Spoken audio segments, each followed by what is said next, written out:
Day 71, March 12th, and today we begin the book of Deuteronomy. We are going to go through Deuteronomy chapters 1 through chapter 3, verse 20. This is approximately 1405 BC. These are the words Moses spoke to all Israel in the wilderness east of the Jordan, that is, in the Arabah, opposite Suf, between Paran and Tophel, Laban, Hazeroth, and Dizahab. It takes 11 days to go from Horeb to Kadesh Barnea by the Mount Seir road. In the 40th year, on the first day of the 11th month, Moses proclaimed to the Israelites all the Lord has commanded him concerning them. This was after he had defeated Sihon, king of the Amorites, who reigned in Heshbon, and at Edrei had defeated Og, king of Bashan, who reigned in Ashtaroth. East of the Jordan, in the territory of Moab, Moses began to expound this law, saying, "The Lord our God said to us at Horeb, 'You have stayed long enough at this mountain. Break camp and advance to the hill country of the Amorites. Go to all the neighboring peoples in the Arabah, in the mountains, in the western foothills, in the Negev, and along the coast to the land of the Canaanites and to Lebanon, as far as the great river, the Euphrates.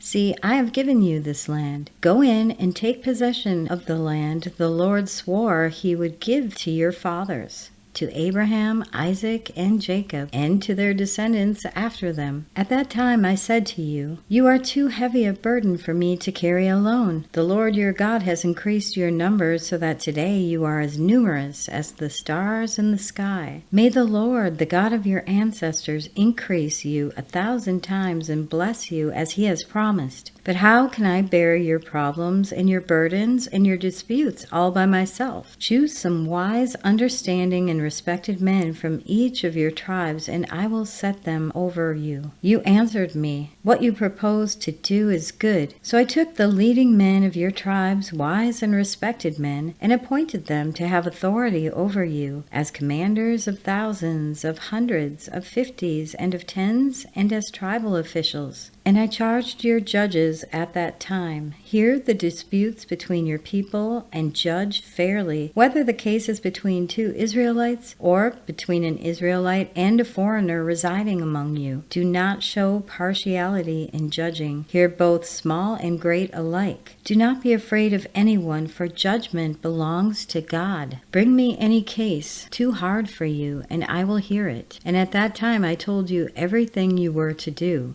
Then, as the Lord our God commanded us, we set out from Horeb and went toward the hill country of the Amorites through all that vast and dreadful wilderness that you have seen, and so we reached Kadesh Barnea. Then I said to you, you have reached the hill country of the Amorites, which the Lord our God is giving us. See, the Lord your God has given you the land. Go up and take possession of it, as the Lord, the God of your ancestors, told you. Do not be afraid, do not be discouraged. Then all of you came to me and said, "Let us send men ahead to spy out the land for us and bring back a report about the route we are to take and the towns we will come to." The idea seemed good to me, so I selected 12 of you, one man from each tribe. They left and went up into the hill country and came to the valley of Eshcol and explored it. Taking with them some of the fruit of the land, they brought it down to us and reported, "It is a good land that the Lord our God is giving us." But you were unwilling to go up. You rebelled against the command of the Lord your God. You grumbled in your tents and said, "The Lord hates us, so he brought us out of Egypt to deliver us into the hands of the Amorites to destroy us. Where can we go? Our brothers have made our hearts melt in fear."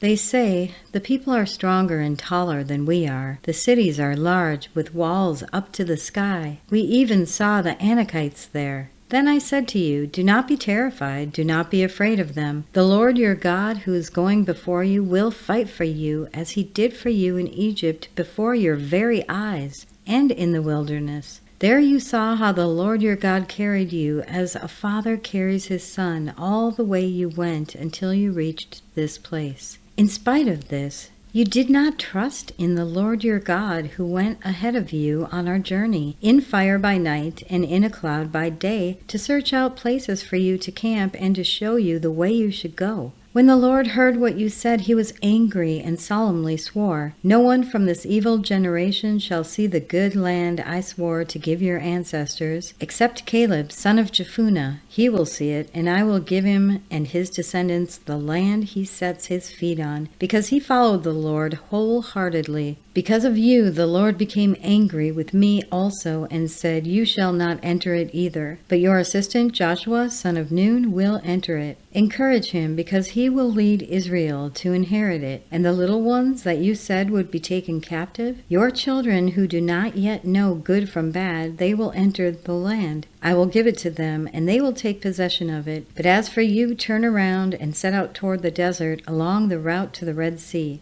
Then you replied, "We have sinned against our Lord. We will go up and fight as the Lord our God commanded us." So every one of you put on his weapons, thinking it easy to go up into the hill country. But the Lord said to me, "Tell them, do not go up and fight, because I will not be with you. You will be defeated by your enemies." So I told you, but you would not listen. You rebelled against the Lord's command, and in your arrogance you marched up into the hill country. The Amorites who lived in the hills came out against you. They chased you like a swarm of bees and beat you down from Seir all the way to Hormah. You came back and wept before the Lord, but he paid no attention to your weeping and turned a deaf ear to you. And so you stayed in Kadesh many days, all the time you spent there. Then we turned back and set out toward the wilderness along the route to the Red Sea, as the Lord had directed me. For a long time we made our way around the hill country of Seir. Then the Lord said to me, "You have made your way around this hill country long enough. Now turn north.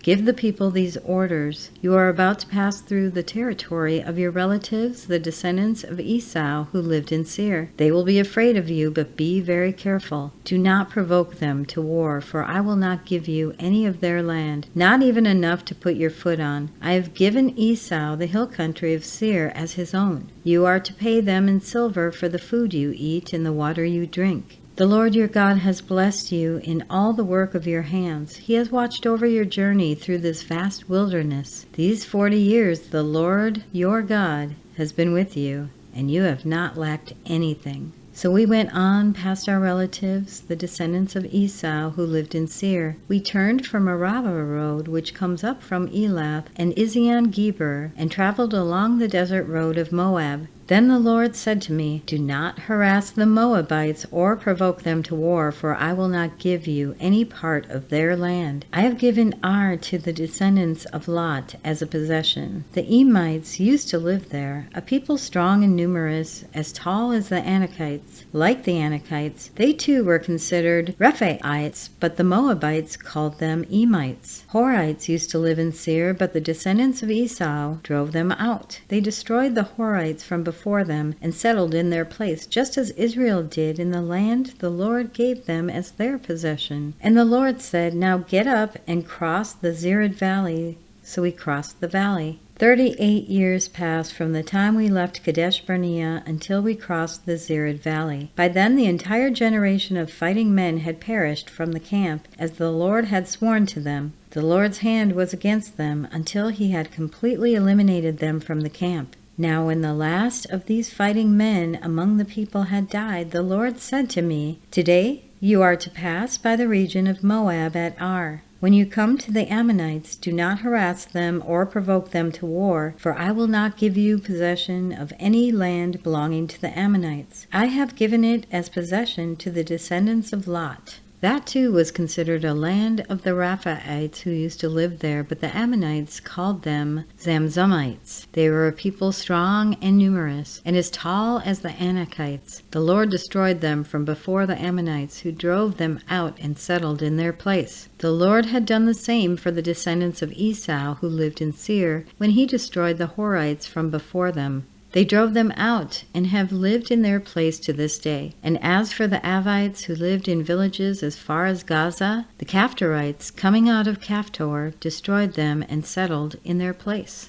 Set out now and cross the Arnon Gorge. See, I have given into your hand Sihon the Amorite, king of Heshbon, and his country. Begin to take possession of it and engage him in battle. This very day I will begin to put the terror and fear of you on all the nations under heaven. They will hear reports of you and will tremble and be in anguish because of you. From the desert of Kedemoth I sent messengers to Sihon king of Heshbon, offering peace, and saying, Let us pass through your country. We will stay on the main road. We will not turn aside to the right or to the left. Sell us food to eat and water to drink for their price in silver. Only let us pass through on foot, as the descendants of Esau who lived in Seir and the Moabites who lived in Ar did for us, until we cross the Jordan into the land the Lord our God is giving us. But Sihon, king of Heshbon, refused to let us pass through, for the Lord your God has made his spirit stubborn and his heart obstinate in order to give him into your hands, as he has now done.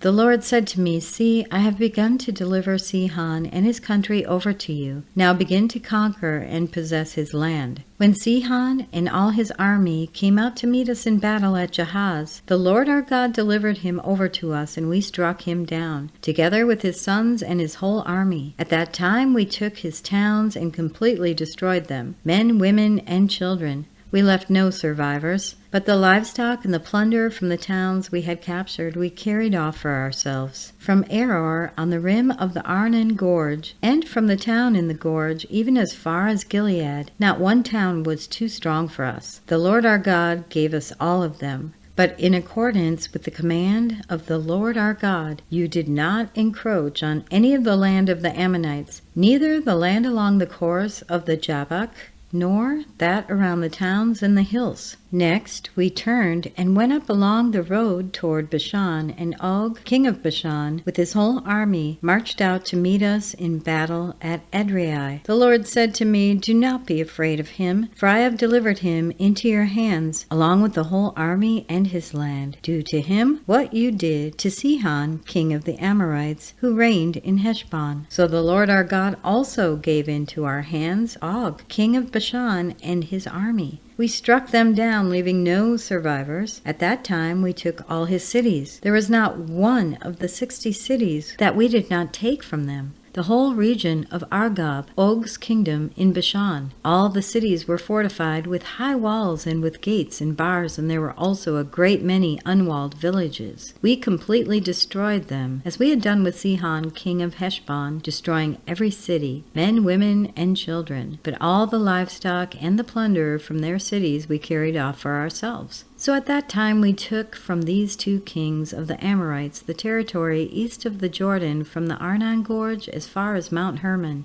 Hermon is called Syrian by the Sidonians. The Amorites called it Senir. We took all the towns on the plateau, and all Gilead, and all Bashan as far as Salika and Edrei, towns of Og's kingdom in Bashan. Og, king of Bashan, was the last of the Rephaites. His bed was decorated with iron, and was more than 9 cubits long and 4 cubits wide. It is still in Rabbah of the Ammonites. Of the land that we took over at that time, I gave the Reubenites and the Gadites the territory north of Aroer by the Arnon Gorge, including half the hill country of Gilead, together with its towns. The rest of Gilead, and also all Bashan, the kingdom of Og, I gave to the half-tribe of Manasseh. The whole region of Argob in Bashan used to be known as a land of the Rephaites. Jair, a descendant of Manasseh, took the whole region of Argob as far as the border of Geshurites and the Maacathites. It was named after him, so that this day Bashan is called Havoth Jair. And I gave Gilead to Machir. But the Reubenites and the Gadites I gave the territory extending from Gilead down to the Arnon Gorge, the middle of the gorge being the border, and out to the Jabbok River, which is the border of the Ammonites. Its western border was the Jordan in the Arava, from Kinnereth to the sea of the Arava, that is, the Dead Sea, below the slopes of Pisgah. I commanded you at that time, the Lord your God has given you this land to take possession of it, but all your able-bodied men, armed for battle, must cross over ahead of the other Israelites. However, your wives, your children, and your livestock, I know you have much livestock, may stay in the towns I have given you until the Lord gives rest to your fellow Israelites as he has to you. And they too have taken over the land that the Lord your God is giving them across the Jordan. After that, each of you may go back to the possession I have given you. And that concludes today's reading. If you have thoughts to share or questions to ask, we do fellowship in Telegram and on the X community for the Chronological Bible Study. You can find links to those in the description. I really encourage everyone to ask questions. Don't hold back.